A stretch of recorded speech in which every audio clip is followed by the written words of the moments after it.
Hi everyone, thank you for coming to my Vulnerably Badass YouTube channel. Today I want to talk about the very last day in Korea and the departure and arrival in the US. So my flight was 6:50, so I, as normal, 2 hours before, I should arrive at the airport. So about 2 hours before I arrived, so that is what, 4:50. So we made it, or maybe even 4:40 or 4:30, a little bit early. But I was repacking the luggage so that I can make the carry-on a little bit lighter, and making sure the things everything is fit, because we had bulky coat and boots, so that took a little bit of time. And when I checked in, we waited for the long line.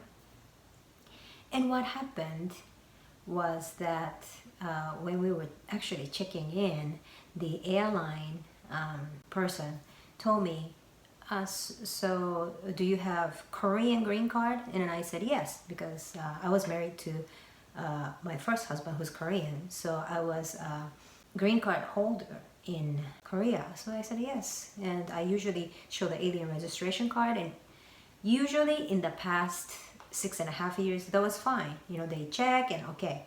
But what she told me this time was, oh, do you have a re-entry permit? And I said, no, I never needed one.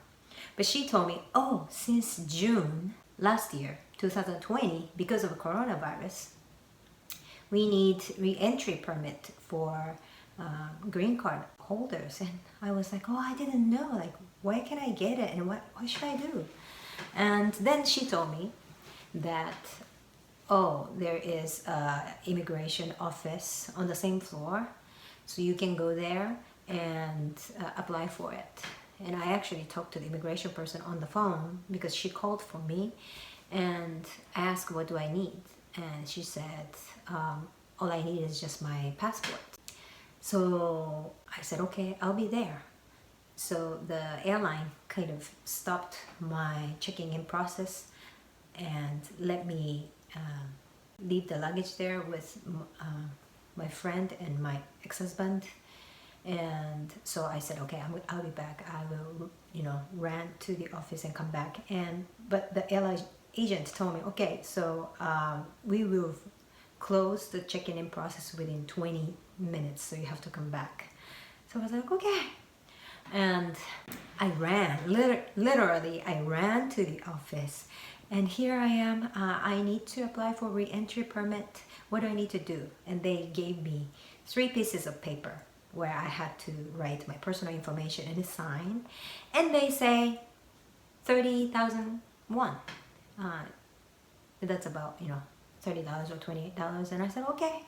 No, I didn't say okay, because I don't have cash, because I had a card. In Korea you can use credit card pretty much everywhere, so I said, I have card, but I don't have cash. But they say, no, it has to be cash. So while I was filling out, I was a little bit panicking. I called my ex-husband, and I'm so sorry, but can you let me borrow 30,000 won? And can you come? So like, he ran to the immigration office, and when I finished, he arrived, and we paid 30,000 won in cash and finish application. And luckily the re-entry permit was issued right there, right then. It didn't even take probably 5 minutes for the wait. So it was, the re-entry permit was sticked to my passport, and I was, successfully I successfully got the re-entry permit. Then I ran back to the check-in counter. It was maybe 5:40, so I was still able to check in. And then I checked in, and I was like, whew, wow, I ran so much. But that was a little bit of incident that happened before the departure, but I'm so glad that I got the reentry permit. And the thing is, I have to go back to enter in South Korea within 1 year. So it expires in January 13th next year. So if I don't go back before that, my green card will be expired. So I hope the corona situation gets better so that I don't have to do 2-week quarantine anymore towards the end of this year, so that my son and I, and hopefully my husband, can go back to Korea for a while. And then we finished immigration, and then went to the gate. And by the time we got to the gate, it was pretty much for us to get on board. We got some donuts and coffee and got on board. And the flight was, what, 12 hours or 13 hours from Incheon to Dallas. And my husband suggested me to kind of eat when everybody else is not eating, to kind of avoid the possible virus influence or infection. So I decided, because I've been doing intermittent fasting and I usually fast 16 hours every day. So I said, okay, I will eat a little bit before I get on board, and during the flight I won't eat. So that's what I did. So I bought cafe latte, iced latte, and I drank the latte, and that was it for me, because I had big lunch. And I bought some donuts for my son. And we got on board, and during these 12 hours or 13 hours, I had no eating because of intermittent fasting, and no movies.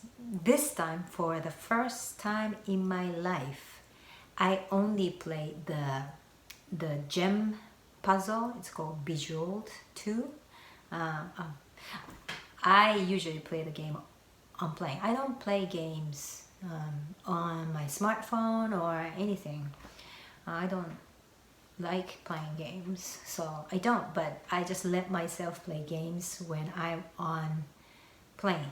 And there are only two kinds that I play. Shanghai, the Chinese mahjong puzzle, or the jewel, gem puzzle, matching puzzle. And because they had Bejeweled too, I played it. And what I did was no eating at all. So when everybody was eating, I still play, and that was it. I didn't even feel like watching movies. I don't know why. I usually watch like 3 or 4 movies, but I didn't watch any movies. And my son was so happy because, there was no limit. He can play any game he wants.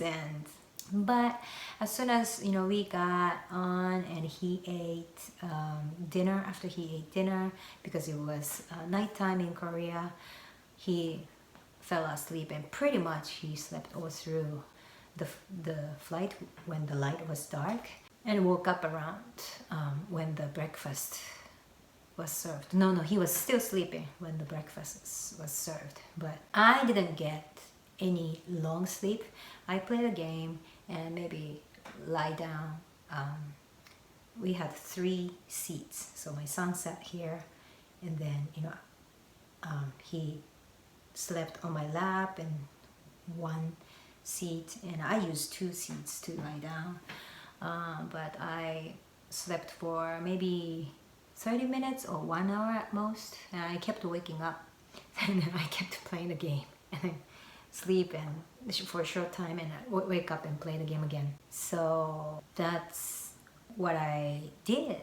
Then breakfast was served, my son was still asleep, and then right before landing he woke up, so he ate a little bit of food that I kept for him. And here we are, we're in Dallas, and we did the custom, pick up the luggage and recheck again, and immigration. So immigration, I was worried a little bit because I was talking to someone who's really familiar with the immigration process, or Japanese people getting green card or whatever work visa and going to the States.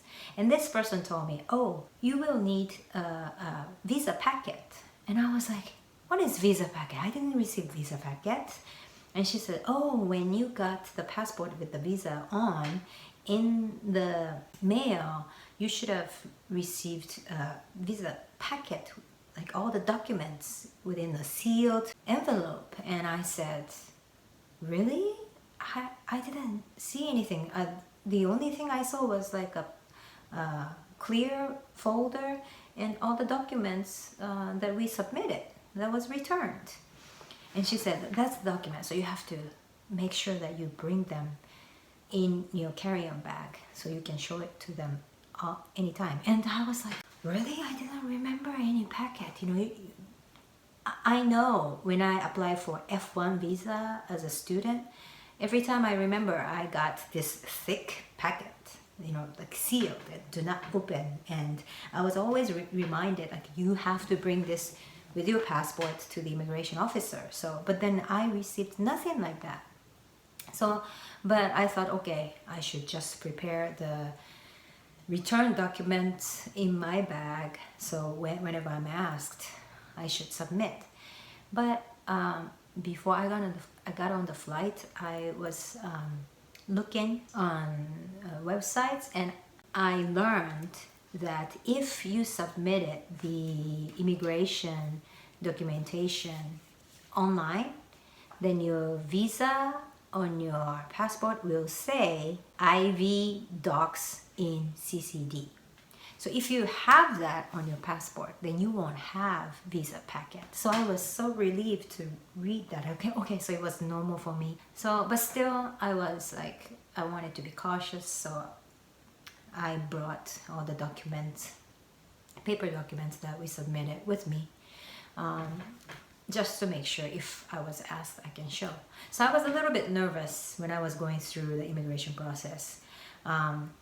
We waited for about 20 minutes in the line, and we were called. So we went to the immigration officer, and he was like, okay, so let's take a picture. And he got a picture of Ken first, and then me, and he checked our visas on our passports, and he said, oh, so are you gonna live on this address that was in the system, in the address in Virginia? And I said yes.